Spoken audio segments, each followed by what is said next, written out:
اب تو یہ کچن ہی میرا تھیراپی روم لگتا ہے. میں یہاں آ کے اپنے دل کی بات خود سے کرتی ہوں.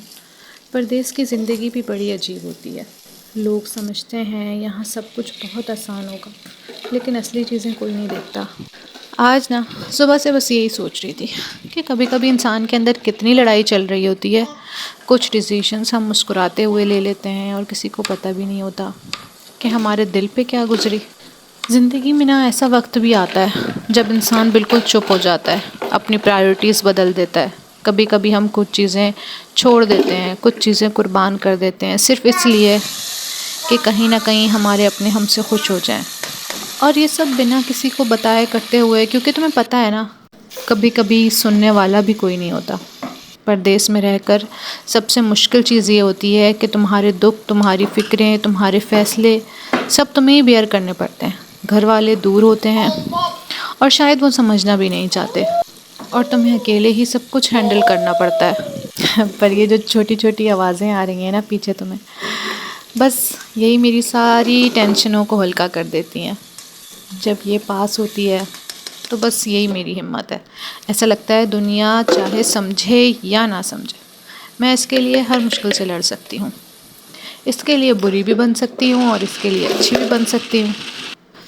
بس یہی تو وہ چہرہ ہے جس کو دیکھ کے لگتا ہے کہ یہ لڑائی میرے لیے نہیں، بس اسی کے لیے. جو زندگی میں اتار چڑھاؤ آ رہے ہیں وہ بس مجھے اس کے لیے بیئر کرنا ہے. جی بالکل ٹھیک سمجھ رہی ہیں آپ، بالکل ٹھیک سمجھ رہی ہیں آپ. اصل میں ہمارا یہاں رہنا اور اسٹرانگ رہنا دونوں چیزیں صرف وہی سمجھ سکتے ہیں جو روز ٹوٹ کر خود کو جوڑ لیتے ہیں، صرف اور صرف اپنے اولاد کے لیے.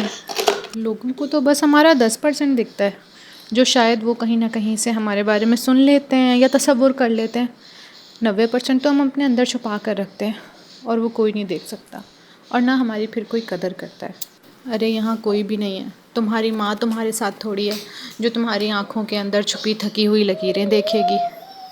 کوئی نہیں ہے جو تمہاری رات کی بے چینی سمجھے، بس تم اور تمہارا صبر.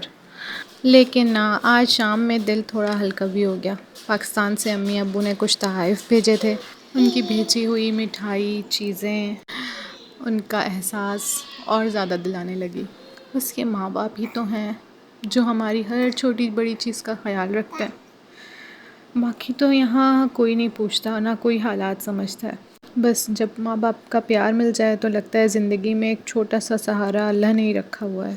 بس تھکے بھرے دن کے بعد الحمدللہ جب شام میں ہسبینڈ گھر آتے ہیں تو وہ تھکاوٹ دیکھ کر اپنی تھکاوٹ بھول جاتے ہیں شاید، اور ہمیں کہیں نہ کہیں باہر لے جاتے ہیں.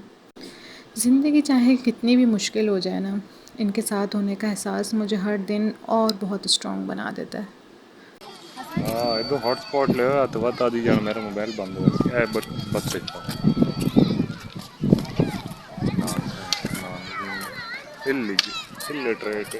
Illegal people. امورل. یار چلو یار کیا اندھیرے میں بیٹھے ہیں. چلو چلے مچھی جا کے گا کیا کھائیں؟ مچھی بنائے پھر کھائیں. مچھی بناؤ پھر کھائیں یہ ہو. تو مچھی بنانا اپنا. چلیں یار کچھ بھی نہیں ہے، مزہ نہیں آ رہا. مزہ ہی نہیں آ رہا. جب دل اندر سے ہی اداس ہو تو پھر یہ موسم، بارش، یہ سب کہاں دل کو بھاتی ہیں. بس پھر گھر ہی آنا تھا اور کچن کو ہی دیکھنا تھا. تو میں گھر آ کر کھانا بناتے بناتے سوچ رہی تھی کہ کاش اس پل تھوڑا سا اور ٹھہر لیا ہوتا، تھوڑا انجوائے کر لیا ہوتا. لیکن خیر وہی ہے نا کہ ہمیں تو ساری چیزیں بعد میں ہی یاد آتی ہیں کہ یوں کر لیا ہوتا، یوں کر لیا ہوتا. لیکن بس ہمیں کبھی کبھی اپنے دل کو مار کر تھوڑا ٹھہر جانا چاہیے. انشاءاللہ پھر ملوں گی نیکسٹ ولاگ میں. تب تک کے لیے اللہ حافظ.